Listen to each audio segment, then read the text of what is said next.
አንዳንድ ትብብር ውስጥ ያሉ በቃ ኦልሬዲ የትብብር ናቸው እነዚህ ሰዎች ወይስ የብልጽግና ሰዎች ናቸው የሚባሉ ሰዎችን አይተናል። አሸንፏል የሚለውን አንጠቀምም። ምክንያቱም ዞሮ ዞሮ እንዴት እንደተገኘ ስለሚታወቅና በዛው አይነት ሂደት የተገኘ ሊሆን ይችላል ብለን እናስባለን። ኢዜማ እንደዛ ብሏል፣ አብን እንደዛ ብሏል። አሁን እነሱን እንደ ተቃዋሚ ቆጥረ ነው ምናምን ልትሉ ትችላላችሁ። ኦፍኮርስ እኔም አልቆጥራቸውም። በአሁኑ ምርጫ ላይ ተሳትፎ አድርጎ ይሄ ትብብሩ በትብብር ስም ማለት ነው ተሳትፎ አድርጎ 2 የተወካዮች ምክር ቤት ወይም የፓርላማ መቀመጫ ማግኘት ችሏል። አሸንፏል የሚለውን አንጠቀምም። ምክንያቱም ዞሮ ዞሮ እንዴት እንደተገኘ ስለሚታወቅና በዛው አይነት ሂደት የተገኘ ሊሆን ይችላል ብለን እናስባለን። አንዳንድ ተቃዋሚ ፓርቲዎች እዚህ ቦታ ላይ በዚህን ያህል ድምፅ አሸነፍን ምናምን ሲሉ ይገርመናል። አግኝተዋል የሚለው በቂ ነው። ያው ማንን እንዲያገኙ እንዳደረገ ስለሚታወቅ ውድድር ያልነበረበት ምርጫ ላይ አሸንፈዋል ማለት ተገቢው ቃል አይመስለኝም።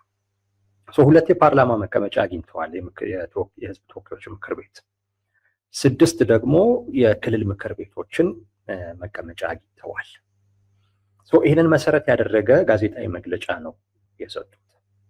የጋዜጣዊ መግለጫው ዋነኛው ነጥብ አንገባም የሚል ነው። ፓርላማ አንገባም፣ የክልል ምክር ቤቶች ውስጥም አንገባም የሚል ነው።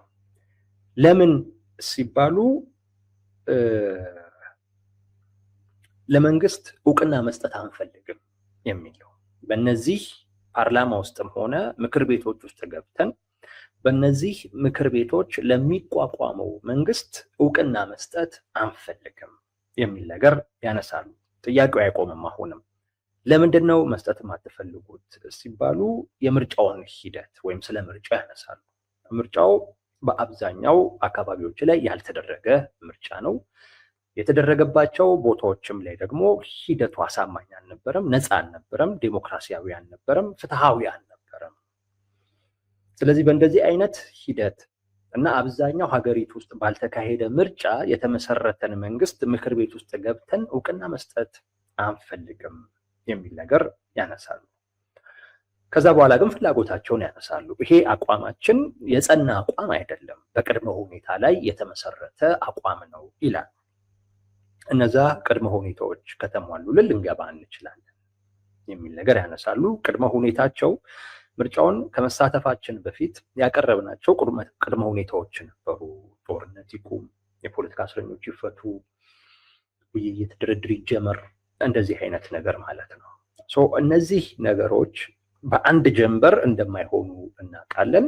ነገር ግን እንደሚሆኑ ዋስትና የሚሰጥ አይነት ነገር ከመንግስት ካገኘን፣ እነዚህ ቅድመ ሁኔታዎች እንደሚሟሉ ዋስትና የሚሰጥ አይነት ነገር ከመንግስት ጋር ውይይት ድርድር አድርገን ዋስትና የሚሰጥ ነገር ካገኘን ፓርላማውም ላይ ክልል ምክር ቤቶቹም ላይ እንገባለን የሚል ነገር ያነሳሉ። ገብተን ያው ለሚመሰረተው መንግስት እውቅና እንሰጣለን አይነት ነገር ማለት ነው። ያ ግን እስካልሆነ ጊዜ ድረስ አንገባም ይላሉ። ሌላ የተነሳላቸው ጥያቄ ምናልባት የተመረጡት ሰዎች የሚገቡ እስከሆነ የሚል። የተመረጡት ሰዎች የሚገቡ ከሆነ ያው ድርጅታዊ አሰራሩን ተከትለን እርምጃ እንወስዳለን እነሱ ላይ የዲሲፕሊን የምን ዞሮ ዞሮ ከትብብሩ ውሳኔ ከትብብሩ አቋም ውጪ ስለሆነ እየሄዱ ያሉት የራሳችንን ውሳኔ እነሱ ላይ እናሳልፋለን የሚል ነገር አንስተዋል። ሲሪየስ ጉዳይ ይመስለኛል። ስታዩት 547 መቀመጫ ነው ያለው የፓርላማው። ከዛ ውስጥ 2 ሰዎች አልገቡም ማለት ምን አይነት ተጽዕኖ ይፈጥራል የሚል ነገር ሊነሳ ይችላል። የክልል ምክር ቤቶች ቁጥራቸው ተውት፣ በጣም ብዙ ነው፣ በጣም ብዙ ነው። ኦሮሚያ ብቻ 528 አለ፣ አዲስ አበባ ላይ 158 አለ፣ አማራ 277 ከዛ በላይ አለ፣ ጋምቤላ 205 አለ፣ ድሬዳዋ 189 አለ። የክልል ምክር ቤቶች ቢደመሩ 1 2 3 4 5 6 7 8 9 10 11 12 13 እነዚህን እንኳን በመቶ እንኳን ብታባዟቸው ከ1300 በላይ ነው። ከዛ ውስጥ 6 ሰው ቀረ ማለት ምንም ማለት ላይሆን ይችላል። ብዙ ትርጉም ላይኖረው ይችላል። ቀላል ነገር መስሎ ሊታይ ይችላል። ነገር ግን በእኛ እምነት ግን ሲሪየስ ጉዳይ ነው። እንዴት እንዳሰቡት በተለይ ስሌታቸውን በደንብ ብናየው ጥሩ ይመስለኛል። በደንብ ጥሩ ይመስለኛል። ምንድን ነው የፈለጉት?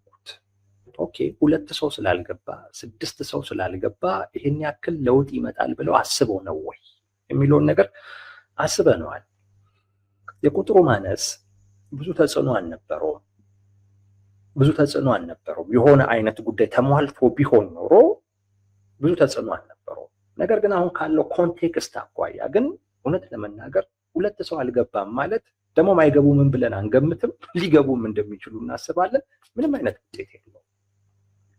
ምንም ተጽዕኖ ከኮንቴክስቱ አኳያ ማለት ነው። ይሄ አሁን ያለው ኮንቴክስት ባይሆንና በተለየ አይነት ኮንቴክስት ቢሆን ኖሮ 2 ሰው መሆናቸው አይደለም አንድም ሰው መሆን የራሱ የሆነ ተጽዕኖ ነበር። አንድም ሰው መሆን ቢያንስ ምክር ቤቶቹን ማሳጣት የሚችሉበት እድል ነበር። ለምሳሌ ብቸኛ ተቃዋሚዎች እነሱ ቢሆን ኖሮ ምክር ቤቱ የህዝቡ ድምጽ የሚሰማበት አይነት ምክር ቤት እንዳልሆነ፣ ምክር ቤቱ አቃፊ ምክር ቤት እንዳልሆነ፣ ምክር ቤቱ የብልጽግና የምክር ቤት ስብሰባ ተደርጎ እንዲታይ በማድረግ ረገድ ትልቅ ሚናና ተጽዕኖ ይኖረው ነበር። ቁጥሩ ምንም ያህል ቢሆን ብዙ ቢሆን ጥሩ ነው። ትንሽም ግን ቢሆን ያንን አይነት ምልከታ እንዲወሰድ ማድረግ ይቻላል። የህጋዊ እንዳነሱት እነሱ የህጋዊ ጥያቄ በቃ ዞሮ ራሱ ብልጽግና ነው ለራሱ የህጋዊነት እውቅና እየሰጠው የምርጫውን ሂደት ተአማኝነት ማሳጣት ይችላሉ። እኛ አንገባ በማለታቸው ማለት ነው። ድርድርም ከፈለጉ በተወሰነ ደረጃ ወደ ድርድር መንግስት እንዲመጣም በተወሰነ ደረጃ ተጽዕኖ ሊኖረው ይችላል። ዞሮ መንግስት ገጽታውን ስለሚፈልገው ማለት ነው። እና የብልጽግና ሊፈጥረው የፈለገውን ገጽታ ማበላሸት ይቻል ነበር። ቁጥሩ ማተር አያደርግም። ኮንቴክስቱ ታሳቢ ሲደረግ ነው ቁጥሩ ትርጉም የሚያጣው። አሁን ያለንበት ኮንቴክስት ምንድን ነው ካልን አይ ቲንክ ወደ 40 ምናምን ወንበር ይመስለኛል ተቃዋሚዎች በአጠቃላይ ያሸነፉት እና አብዛኞቹ ይገባሉ። ያ ማለት ምን ማለት ነው? ብልጽግና የሚፈልገውን ገጽታ ያገኛል። በቃ ፓርላማው የተቃውሞ ድምጾችም የሚሰሙበት ነው የሚለውን ገጽታውን ማግኘት ይችላል። ለምርጫው እውቅና ሰጥተው እንኳን ደስ አለ ተባብለዋል። ኢዜማ እንደዛ ብሏል፣ አብን እንደዛ ብሏል። አሁን እነሱን እንደ ተቃዋሚ ቆጥረ ነው ምናምን ልትሉ ትችላላችሁ። ኦፍኮርስ እኔም አልቆጥራቸውም። ነገር ግን እንደ ተቃዋሚ ቆጥረዋቸው ብልጽግና ለኛ እኮ አይደለም ገጽታውን እኮ መቀየር እኮ የፈለገው ለኛ መስሏችሁ ነው? አይደለም። ገጽታውን መቀየር የፈለገው ለዓለም አቀፉ ማህበረሰብ ነው። የዓለም አቀፉ ማህበረሰብ ኢዜማን እኔና እናንተ በምናየው አይነት መልኩ አያየው። የዓለም አቀፉ ማህበረሰብ አብንን እኔና እናንተ በምናየው አይነት መልኩ አያየም። ዞሮ በተቃዋሚነት ህጋዊ እውቅና ኖሯቸው በሀገሪቱ ውስጥ የሚንቀሳቀሱ የፖለቲካ ኃይሎች አድርገው ነው የሚቆጥራቸው። ስለዚህ ለዓለም አቀፉ ማህበረሰብ ሊፈጥር የሚፈልገውን ገጽታ መፍጠር የሚችልበት አይነት ኮንቴክስት አለ ኢትዮጵያ ውስጥ አሁን ላይ። ይሄ ባለበት አይነት ሁኔታ ትብብሩ መጥቶ ፓርላማ አትገባም። ለምን ሲባል ህጋዊ እውቅና አላለም። እናንተ ሰጣችሁት አልሰጣችሁት በቃ ኦሬዲ እኮ ሌሎቹ ያንን አድርገው 2 ሰው ፓርላማ ስላልገባ 6 ሰው የክልል ምክር ቤት ውስጥ ስላልገባ ይህንን ያክል ገጽታውን እንጎዳዋለን ወይንም መንግስትን እጁን ጠምዝዘን ወደ ድርድር እናመጣዋለን ተብሎ ታስቦ ከሆነ በጣም የዋህነት ነው። ግን ይሄ የታሰበ አይመስለኝም። በጣም ትንሽ ነገር ነው የታሰበው። እመጣበታለሁ። እሱንም ደግሞም አያገኙትም። እነሱ የፈለጉትን ነገር የሚያገኙትም አይነት ነገር አይደለም። የበለጠ ያጡታል፣ የበለጠ ፈተና ውስጥ ነው የሚገቡት። ሀሳብ እንሰጥበታለን እሱ ላይ ሁላ። የምርጫውን ሂደት ጥያቄ ውስጥ ከተው የመንግስትን ህጋዊነት ጥያቄ እንዲነሳበት አድርገው መንግስትን ወደ ድርድር ማምጣት የሚችሉበት ኮንቴክስት ውስጥ ሳይሆኑ ነው ይሄንን ነገር እየፈለጉ ይሄንን ነገር እየጠየቁ ያሉት። በዛ ኮንቴክስት ውስጥ ሊገኝ በማይችልበት አይነት ሁኔታ ውስጥ ለማግኘት የሚደረግ ጥረት አያስገኝም። በቃ ግልጽ ነው። ምን አለፋችሁ መንግስት ወይም ብልጽግና ከነሱ ጋር ከመነጋገር ይልቅ ከግለሰቦቹ ጋር ያወራል። እንደው ይጠቅሙኛል እንኳን ብሎ ካሰበ ከግለሰቦቹ ጋር ያወራል። ግለሰቦቹ እርምጃ ተወሰደባቸው በፓርቲ ቢባል ቢባረሩ ነው። ለምሳሌ ዶክተር ደሳለኝ ጫኔ እኮ ከአብን ተባሮ ግን ፓርላማ ውስጥ ነበር አይደል? ህዝብን ድምፅ ያሰማ ነበር። ከድርጅቱ መባረር ከፓርላማ አያወጣም። ስለዚህ ብልጽግና ከሁለቱ ሰዎች ጋር ያወራል፣ እነሱን ያስገባል። ከዛን ትብብሩ አግጃቸዋለሁ በቃ እዛ ጋር ይቆማል። ሌላ ምንም ነገር የሚፈጠር ነገር ወደ ድርድር ማምጣት የሚቻልበት ነገር የለም። ያሉትን ነገር አያገኙትም። እነሱ ያሉትን ነገር አያገኙትም። ይገባናል ምን ፈልገው እንደሆነ። የፈለጉት ጉዳይ ደጋፊዎቻቸውን ማቆየት፣ በቃ ዋናው የፈለጉት ጉዳይ እሱ ነው። ደጋፊዎቻቸውን ማቆየት ነው የፈለጉት። ደጋፊዎቻቸው በምርጫው ሂደት ውስጥ በመሳተፋቸው ምክንያት ስለተቿቸው፣ ስለተቃወሟቸው በተወሰነ ደረጃ እነሱን መካስ እና ድጋፋቸውን መልሰው ለማግኘት የሚያደርጉት ጥረት ነው። ያንን ምናልባት ሊያስገኝላቸው ይችል ይሆናል። ምናልባት ሊያስገኝላቸው ይችል ይሆናል። ደጋፊዎቻቸው የህልውናቸው መሰረት ናቸው።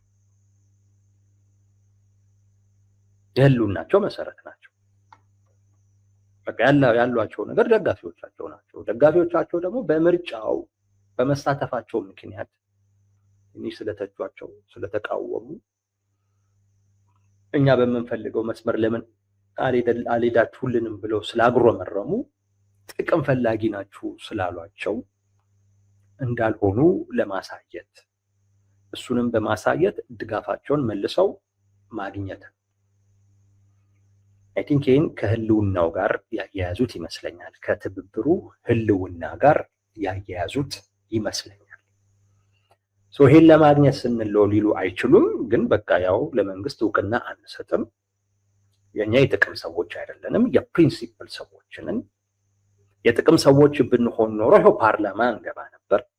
ግን የፕሪንሲፕል ሰዎች በመሆናችን አስቀድመን ያስቀመጥናቸው ቅድመ ሁኔታዎች ስላልተሟሉ ወይም ደግሞ ሊሟሉ የሚችል ዋስትና የሚሰጥ አይነት ነገር ከመንግስት ስላላገኘን ፓርላማ በመግባት እናገኝ የነበረውን ጥቅም ትተን አንገባም ብለናል በማለት ራሳቸውን የሞራል ከፍታ ወይም ከሌሎች ተቋሚዎች አኳያ ከፍ ያለ ሞራል ያላቸው የመርህ የኢንቴግሪቲ ሰው አድርገው ራሳቸውን ማቅረብ፣ በዛም ደጋፊዎቻቸውን ማግኘት ነው። ፖለቲካሊ በቃ በዚህ ደረጃ ተሰልቶ የተወሰደ እርምጃ ነው። ስህተት አለው እያልኩ አይደለም፣ እንደዛ እንዳትወስዱት። ስህተት አለው እያልኩ አይደለም። በትክክል መንግስትን ወደ ድርድር እናመጣዋለን ብለው ካሰቡ በጣም ተሞኝተዋል። እንኳን ሁለት የፓርላማ ወንበር አልገባም ብለህ አይደለም ትጥቅ ሁሉ ያነሳ አካል ወደ ድርድር አላመጣው። በፍጹም ይሄን ያስቡታል ብዬ አልገምትም። ይሄን አስበውት ከሆነ በጣም ተሞኝተዋል። ትግራይ ላይ ኃይል አለ፣ አማራ ክልል ላይ ኃይል አለ፣ ኦሮሚያ ላይ ኃይል አለ። እነዚህ አካላቶች አሁን ደግሞ በተናጠል ሳይሆን በጋራ መተናል ሁሉ እያሉ ባለበት አይነት ሁኔታ እንኳን የመለሳለስ ወደ ድርድር ለመግባት ፍላጎት ማሳየት እና ዝግጁነት ማሳየት እየታየበት አይደለም። 6 ሰው የክልል ምክር ቤት ውስጥ አላስገባም በማለት 2 ሰው ፓርላማ ላይ አላስገባም በማለት ምክንያት ብልጽግና ላይ ተጽዕኖ ፈጥራለኝ ብለው አስበው ከሆነ በጣም ሞኝነት ነው። ግን በዛ ደረጃ ይሞኛሉ የሚል ግምት የለም። ግን ያሰሉት ነገር እዛ በመግባታችን ምን እናገኛለን ነው። እዛ እኮ ስንገባ ልክ እንደነ ኢዜማ ልክ እንደነ አብን የጥቅም ተጋሪ ተደርገን እንታያለን። ያ ደግሞ የትብብሩን ህልውና ያሳጣናል። በቃ እንደነሱ ነው የምንሆን። ስለዚህ ህልውናችንን ለማትረፍ የመርህ እና ትክክለኛ ተቋሚ መስለን ለመታየት ወይም ተደርገን እንድንቆጠር መስለን ሳይሆን ተደርገን እንድንቆጠር ፓርላማ አንግባ ብለው የወሰኑት ውሳኔ ነው። ይህን መወሰናቸው ችግር የለውም። ግን እዚህ ጋር ግን ባይቆሙ ጥሩ። በዚህስ ይገኛሉ ወይ? በዚህስ ይገኛሉ ወይ? አሁንም ኮንቴክስቱን ማሰብ ያስፈልጋል። ቅድም እንዳልኳችሁ ፓርላማ አንገባም በማለት የሚገኝ ውጤት አለ። አንድም ሰው ቢሆን ሁለትም ሰው ቢሆን የተቃዋሚው ጎራ ፓርላማ አልገባም ቢል ምክር ቤቱ ወይንም ደግሞ ፓርላማው የአንድ ፓርቲ መሰብሰቢያ አዳራሽ ነው እና ኢትዮጵያ ውስጥ ያለውን ወይም ደግሞ ይኖራል ተብሎ የሚታሰበውን እውነታ የማይገልጽ አይነት ፓርላማ ነው የሚሆነው። ስለዚህ ፓርላማው የሚያወጣቸው ነገሮች ምናምን አጠቃላይ የኢትዮጵያን ሕዝብ ይወክላል፣ ይገልጻል የሚለው ጉዳይ ላይ ክርክር እንዲነሳበት፣ ጥያቄ እንዲነሳበት ማድረግ ይችላል። የፌዴራል መንግስቱ ወይም ደግሞ ብልጽግና ደግሞ ይህንን አይነት ገጽታውን መቀየር ስለሚፈልግ በተለይ ለዓለም አቀፉ ማህበረሰብ ተቃዋሚዎችን ማስገባት ይፈልጋል። ተቃዋሚው አልገባም ቢል ወደ ድርድር የማምጣት አቅም አላቸው። አሁን ግን ተቃውሞ ተከፋፍሎ ነው ያለው። ተከፋፍሎ ባለበትና አብዛኛው ተቃዋሚ ተብሎ የሚታሰበው ማለት አብዛኛው በሚገባበት አይነት ሁኔታ አንድ ለዚያም ሁለት መቀመጫ ፓርላማ ውስጥ ያለው አካል አልገባም በማለቱ ሊሆን የሚችለው ማርጂናላይዝድ ፕሮቴስት የሚባላል ብቻው ነው የሚቀረው። ባይዛው ምርጫ ማነሳተፍም ቢሉ ኖሮ ተሳሳይ ነው። ማርጂናላይዝድ ፕሮቴስት ይሄ ብቸኝነት አደጋ የሚባለው ማለት ነው።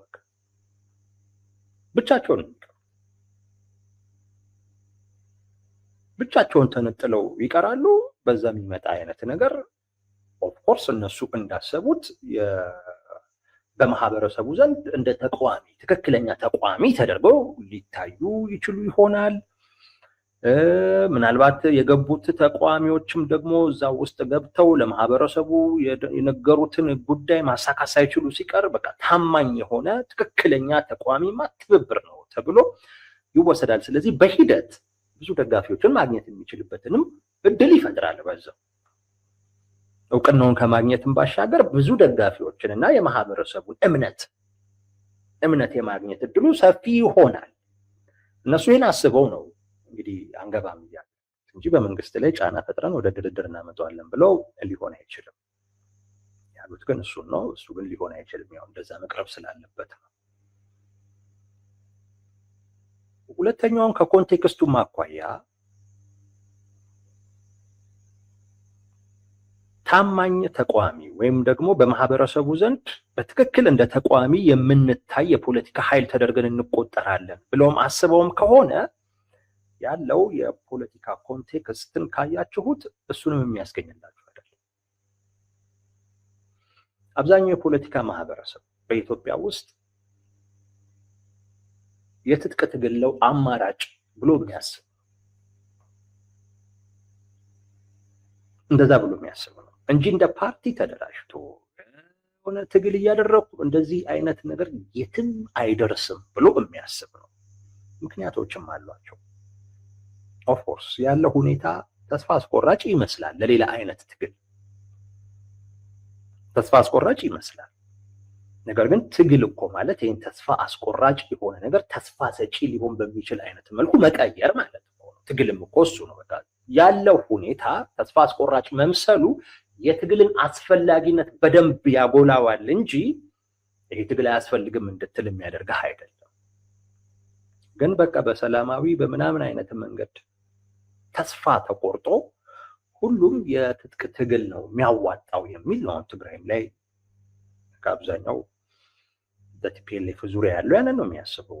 አማራ ክልል ላይ እንደዚሁ ነው የሚያስበው። አይ ቲንክ ትብብር ምናምን ትግራይ ላይ መሰረት ያላቸው አይመስለኝም። አማራ ክልል ላይ መሰረት አለን ብሎ ሊያስቡ ይችላሉ። አዲስ አበባ ላይ እንደዚሁ ምናምን ነገር አንዱ እሱ ነው። በእንደዚህ አይነት ሁኔታ እንደ ታማኝ ተቋሚ ወይም እምነት የሚጣልባቸው ተስፋ የሚጣልባቸው ተቋሚ ተደርጎ ይታያሉ ወይ? አይ ቲንክ በደንብ ቢያስቡበት ጥሩ ይመስለኛል። ያኔ ማግኘት እድላቸው በጣም አነስተኛ። ሁለተኛ ትግል ውስጥ ያሉ አካላቶች ደግሞ እነሱ በሚያደርጓቸው እንቅስቃሴዎች ወይም በሰላማዊ እንቅስቃሴዎች ውስጥ የሚገኝን ውጤት ለመቀራመትና የራስ ለማድረግ የሚሯሯጡ የኛ ነው ለማለት። ለምሳሌ እነዚህ ትብብሮች ሰልፍ ቢጠሩ እርግጠኛ ሆኜ ነው የምነግራችሁ በጣም የሚያራግቡላቸው ትግልን የሚደግፉ ሰዎች ነው። ያ ደግሞ ለብልጽግና ሰርግና ምላሽ ነው። እነሱን ከታጣቂዎች ጋር አያይዞ ለማሰር እና የራሱን የሆነ እርምጃ ለመውሰድ በቂ ማሳያ ወይም በቂ ማስረጃ አድርጎ ያቀርባል። ምክንያቱም ሰልፍ ቢጠሩ እና ሰልፉ እንደሚሆን ከታሰበ ትጥቅ ትግልን የሚደግፉ አካላቶች ናቸው የሚያራግቡላቸው። ያ ደግሞ ለመንግስት እንዲሁም የማሰር ፍላጎት ላለው የማፈን ፍላጎት ላለው አካል ሰበብ ነው የሚሆነው። እሱን ተጠቅሞ እነሱን ማፈን ይችላል። በእንደዚህ አይነት ኮንቴክስት ውስጥ ትክክለኛ ተቃዋሚ ተደርገን እንቆጠራለን ወይም ደግሞ ትልቅ ትግልም ደግሞ በማድረግ ህዝቡ በእኛ ላይ ያለውን እምነት ቢውልድ ማድረግ እንችላለን ብሎ አስበው ከሆነ አይ ቲንክ ቢያስቡበት ጥሩ ነው። አይ ፓርላማ ላይ ይግቡ እያልኩ አይደለም። የራሳቸው ምርጫ ነው። ገብተው ምንም እንደማያመጡ አውቃል። ምንም የሚያመጡት ነገር የለም። ቢያንስ ግን የህዝቡን አንዳንድ ብሶቶች ቢያንስ መግለጽ ይችላል። የሚገቡት ሰዎች እንደዛ አይነት ሰዎች ከሆኑ ማለት ነው። ፓርላማ ላይ ለምሳሌ ዶክተር ደሳለኝ ጫኔ ቀላል ነገር አልነበረም ሲያደርግ የነበረው። ምንም ውጤት እኮ አላመጣም። ምንም ውጤት አላመጣም። ነገር ግን ፓርላማ አትግቡ የሚሉ ሰዎች ራሱ የዶክተር ደሳለኝ ጫኔን ጥያቄ፣ ሐሳብ፣ አስተያየት አጀንዳ አድርገው ለማህበረሰቡ ድጋሚ ይነግሩት ነበር እና ምንም ትርጉም ያልነበረው አይደለም የዶክተር ደሳለኝ ጫኔ ፓርላማ ቆይታ። ትልቅ ትርጉም ነበረው። በዛ ልክ የህብረተሰቡን ችግር የሚያነሳ በዛ ልክ ሪያሊቲውን የሚገልጽ አይነት ሰዎች ከሆኑ ፓርላማ ውስጥ የሚገቡት አይ ቲንክ መግባቱ ትርጉም ያለው ይመስለኛል። ካልሆነ ግን ለብቻችን ሆነን እንቃወማለን፣ ለብቻችን ሆነን ትግል እናደርጋለን ግን ካሉ ቱ ቢ ኦነስት የሚሳካ አይመስለኝም። በሂደት ህልውናቸው አደጋ ውስጥ እየገባ ነው የሚሆኑት። እርግጠኛ ሆኜ ነው የምነግራችሁ፣ ተመልካች ነው የሚሆኑት። ልክ እንደማንኛችንም ተመልካች በቃ ጋዜጣዊ መግለጫ ይወጣል፣ ተመልካች ነው የሚሆኑት። ያው መድረኩንም ያጣል፣ ህዝብም ተስፋ ይቆርጣል። ሌላው እዛ ገብቶ ምን በሚልበት እንደገና ተቋሚ የሚባለው አካል በሙሉ የትጥቅ ትግል ደጋፊ በሆነበት አይነት መልኩ ትብብርን ተከትሎ የሚል የለም። በነገራችን ላይ ትጥቅ ትግል እኮ ስታደርግ ለብዙሃኑ ማህበረሰብ የህሊና እረፍት ትሰጠዋለህ። ይሄንን ታውቃለህ። የተወሰኑ ሰዎች በቃ በትጥቅ ትግል ነው ውጤት የሚመጣው ብሎ ጫካ እኮ ሲገቡ ባለው ሪያሊቲ ባለው ሁኔታ የመታገል ግዴታ እኮ አለብህ ብሎ ህሊናው የሚነግረው ሰው ምን ይላል? እረፍት ያገኛል። እንዴ ዝም ብለህ ታያለህ፣ እንዴ ዝም ብለህ ትቀመጣለህ የሚለው አካል እረፍት ያገኛል። እዛ አስገብቼ መሳሪያም ተቆሳ አልችልም ከእነሱ ይታገሉ በሌላ መንገድ ደግፋለሁ ነው የምትለው። የህሊና ሰላም፣ የህሊና እረፍት፣ ከህሊና የሚመጣብን ተጠያቂነት ማሸሽ ትችላለህ። እና ትጥቅ ትግል ስታደርግ የህዝቡ ለመታገል እንዲገደድ የሚያደርገውንም ህሊናዊ ጥያቄ እንዳይኖርበት ነው ያደረግከው። ከዚህ የተገላገለ አካል ትብብርን ሰምቶ እንደገና ወደ ሰላማዊ አይነት ትግል ይገፋፋል የሚል እምነት የለም። አንዱ መትረፊያው መንገድ እሱ ነበረ። መትረፊያው መንገድ እሱ ነው። ፓርላማ አልገባም ካለ ቅልጥ ያለ ሰላማዊ ትግል ላይ በደንብ መግባት። ግን እሱ ይሳካላቸዋል አይመስለኝም። ምክንያቱም በጣም ለብቻቸው ነው ያሉት። በቃ ብቻቸውን ናቸው። ሌላው የፓርላማ ገብቷል ወይ ደግሞ ትጥቅ ትግል ላይ ነው ያለው። እነሱ ለብቻቸው የሚያደርጉት እንቅስቃሴ በህዝቡ ዘንድ ተስፋ አስቆራጭ የመሆኑ እድሉ በጣም ሰፊ ነው የሚሆነው እና በሂደት ተመልካች ሆነው ህልውናቸውም ሊያከትም ይችላል እምላችሁ። በብልጽግና በኩል ግን ከነሱ ጋር አይደራደርም። ፓርላማ ገቡ ብሎ በእርግጠኝነት አይደራደርም። ከሁለቱ ግለሰቦች ጋር ይነጋገራል እና እነዛም ግለሰቦች ይገባሉ። ከዛም ከድርጅት ተባራቸዋል ይላሉ። ይታወቅ ነው። ከተማ ውስጥ ቁጭ ብሎ የሚንቀሳቀስ የፖለቲካ ኃይል በሂደት ይከስማል። በቃ ለምርጫ ወቅት ላይ ነው ትንሽ የሚነቃቀው፣ ከምርጫ በኋላ ይጠፋል። የሚታወቅ ጉዳይ ነው እና ስሌታቸው ያ ነው። ማስፈራሪያቸውም ደግሞ ብዙም የሚሳካ አይመስለኝም። ግን ሌሎቹ ተቃዋሚዎችም በእነሱ አይነት ልክ አቋም ቢይዙ ኖሮ ቅድም እንዳልኳችሁ ተጽዕኖ መፍጠር ይችሉ ነበር። ግን ሀገራችን ውስጥ ደግሞ አለመታደል ሆነው በተለይ ደግሞ በዚህ ወቅት ላይ በቃ የተቃውሞ ጎሮ ብትንትን ያለበት ወቅት፣ ብትንትን ከፊሉ የራሱ ፖለቲካዊ ምክንያት ኖሮት ከፊሉ ጥቅሙን ብሎ ምናምን ብትንትን ያለበት ወቅት ስለሆነ ለብቻ እንደዚህ አይነት እርምጃዎች የሚፈለገውን አይነት ውጤት ይዞ ይመጣሉ የሚል ግምት የለንም። በእኛ እምነት የወሰኑት ደጋፊዎቻቸውን ለማቆየት ነው። ምናልባት ደግሞ ግለሰቦቹ እነማን እንደሆኑ አላወቅንም እንጂ ግለሰቦቹን ደግሞ ብናቅ ከግለሰቦቹም ጋር የተያያዘ አቋም ሊሆን ይችላል ብለን እንገምታለን። ከዛም አኳያ ትርጉም ሊሆን ይችላል። አንዳንድ ትብብር ውስጥ ያሉ በቃ ኦልሬዲ የትብብር ናቸው እነዚህ ሰዎች ወይስ የብልጽግና ሰዎች ናቸው የሚባሉ ሰዎችን አይተናል። ከምርጫው በፊት ብልጽግናን ሲያመሰግኑ የነበሩ በቃ እንዳለ ኢንተርቪዋቸው በሙሉ ተቃዋሚውን መተቸት፣ ታጣቂዎቹን መተቸት የነበሩ ሰዎችን አይተናል። ምናልባት እነዚህ ሰዎች ከሆነ የገቡት እነሱን በዚሁ ሂደት ከፓርቲው ለማባረርም የወሰኑት ውሳኔ ተደርጎ ሊወሰድ ይችላል። አላወቅንም እነማን ናቸው ፓርላማ ውስጥ የገቡት የሚለውን ወይም የክልል ምክር ቤት ውስጥ የገቡት እነማን ናቸው የሚለውን ብናቅ ደግሞ ይሄም አይነት ትንታኔ ትርጉም ይሰጣል ማለት ነው።